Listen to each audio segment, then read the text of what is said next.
Hey guys, it's Marcus Hoopenbecker here to talk about the NBA Finals, Game 4, back in Cleveland on Friday night.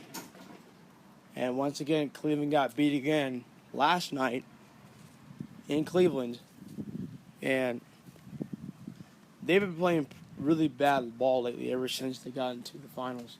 We're already in the game. We're already past Game 3, and Golden State is flying right through Cleveland. And I think personally, Cleveland will not beat Golden State because they can't shut down Durant, and LeBron will not guard Durant. What they should have done in Game 3 last night, and this is my opinion, and my coworker told me about this, and I agree with him. They should have put Iman Shumpert. They did not play Iman Shumpert the last two games. They didn't even play him last night. And here's why. Defensively, Iman Shumpert is their best defensive player on both sides of the ball, in rebounding and in help defense. When you have Iman Shumpert down there when Durant gets on his perimeter shooting range, a frenzy, you notice that whenever either LeBron or Fry or whomever is a big man down there with him, they let the guy shoot. He's making shots to where he should be getting the snot blocked out of him. Now, but they'll guard Curry. They'll block Curry all night. But when it comes to Durant, they let that man shoot. Let the man shoot up fireworks, man. Sparking fireworks every time he pops that ball in the basket. And you got guys in there that are on the opposition in Cleveland that are under 6'5", under 6'4", 6'5", that cannot block a 6'11", 235-pound man running down the court at full speed and freaking dunking on everybody he sees in his sight. And here's the thing. Here's where I'm kind of disappointed in LeBron for not doing this. LeBron is the most overrated player in the NBA. Don't get me wrong. He's one of the best finishers in the NBA. He's one of the best finishers in the NBA. He's beaten records all throughout. He's beaten records throughout the entire season. And he's looking like a goddamn joke. LeBron's looking like a goddamn joke out there. And Durant is making LeBron look like a joke. LeBron's supposed to be the best player in the history of the game. But here's the thing. If you want to be the best at the game, you got to be able to play on both sides of the ball. Now, LeBron is a good defensive player, but he's overratedly a good defensive player. And if they put Iman Shumpert under the basket in terms of defensive rebounds against Durant, Shumpert would have probably got them the win. Because even though LeBron had 39 points, 11 rebounds, and 9 assists, he still got his ass whooped. Now, the score last night was not that bad. It was 118-113 Golden State. And my thing about that, and I've told people this over time, you got Tristan Thompson and LeBron not blocking and not guarding Durant. Now, seeing that both Durant and LeBron played in the finals 5 years ago when LeBron was still in Cleveland, you would have thought that, Miami Heat, excuse me.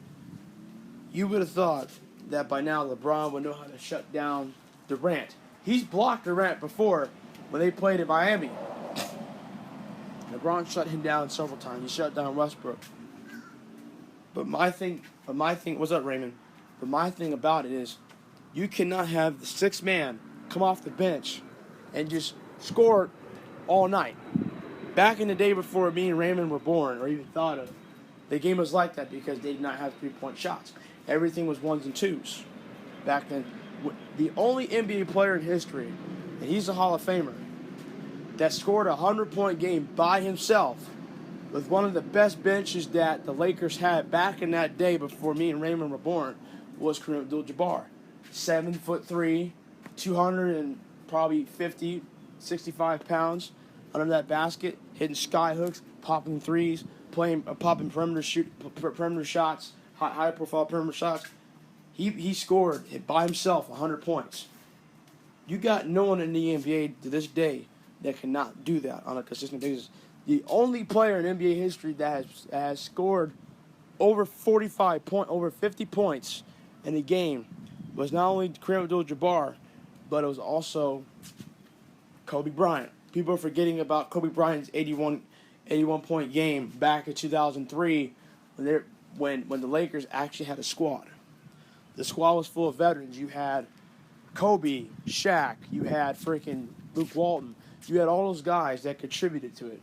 And because of Kobe having an 81-point game, they got to the finals and Kobe got 6 rings with the Lakers. Now, my question is, I know the answer to this. I don't think, do you guys think there'll be another player in the history of the game that can do a 100-point game without missing a damn shot? No. You can't. You don't got that kind of firepower nowadays. The way how the NBA is designed nowadays, if you get touched the wrong way, they're gonna call a foul. Okay, any light like if I lightly tapped you on the shoulder like that, they're gonna bitch and cry and say that's a personal foul.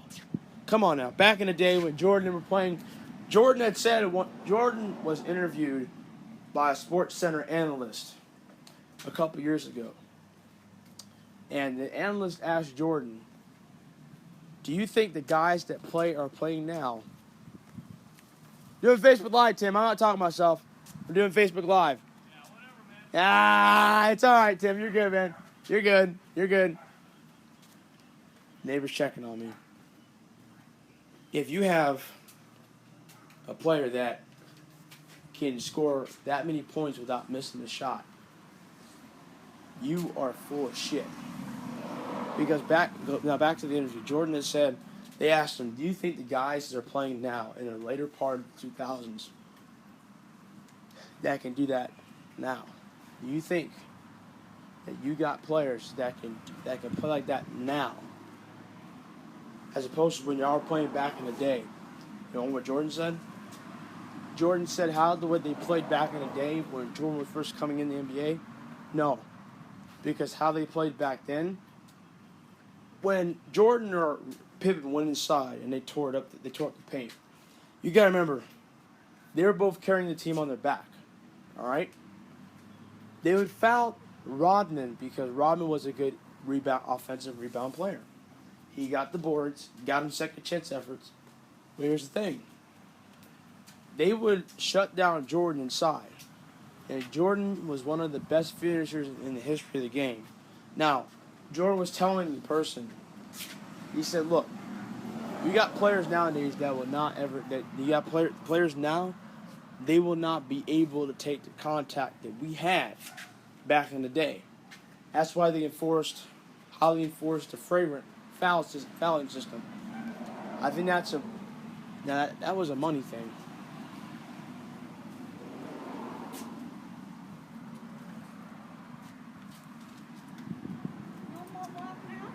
No, I gotta rest up my ankle. I messed it up a while back, so I can only shoot. Okay. Have a good day. And pretty much you got players nowadays that they can't do that. One little tap on the shoulder, it's a foul. Come on now. I played basketball for 9 years. I've gotten a crap foul on me, and I still made shots. I played with this guy right here that's watching right now, Raymond. Me and Raymond played together a few times recreationally. And you all know how many times Raymond crossed me and I blocked this junk? I got you, Raymond. I got you. You still got it, man. We need a ball again sometime. Just let me know. And I see Raymond. Raymond and his brother Joe Chapman were really good players. They could play defense too. But see, you got players now in the professional league as opposed to college, the collegiate level, and the high school level that cannot consistently make shots after shot. The only guy that can do that I know personally, I know his kids. He used to be a coach out here about 3 years ago. His name was David Jackson. There's a school across the street. This man's 54 years old.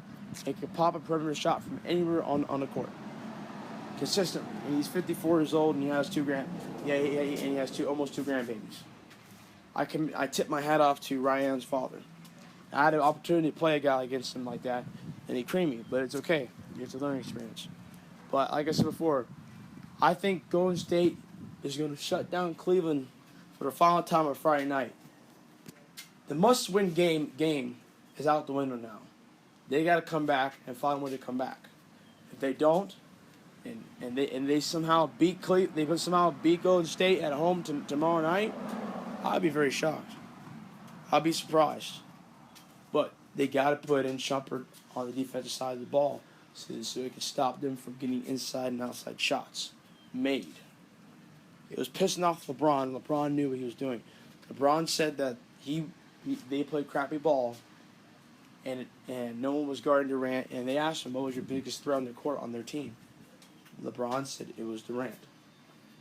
Durant is the only NBA player that I think that is unguardable at some times. He's quick. He's lengthy. He can get around the rim anyway. He cannot be easily guarded by people his size. And I think personally Durant will get his ring tomorrow night in Cleveland. And I'll be happy. Okay? The Cavaliers are slowing down right now. They're running out of steam. I don't think anybody can catch. I don't think anybody can top Golden State. Another thing you forgot to mention. I forgot to tell you guys. If Golden State wins tomorrow night, they'll be the first team in NBA history that has won over a total of 80 games during the regular season, and 10 of those games of the 80 were postseason matchups. They'll be the first team in NBA history to do that. The last NBA team to do that was the Chicago Bulls back in the late mid-90s. And they had a shooting spree, and they were 73-4. You got the Golden State Warriors. They're over 900 games, 900. They could possibly do an 80-game winning streak, which they did. I think it's Durant's time. You guys have a good night.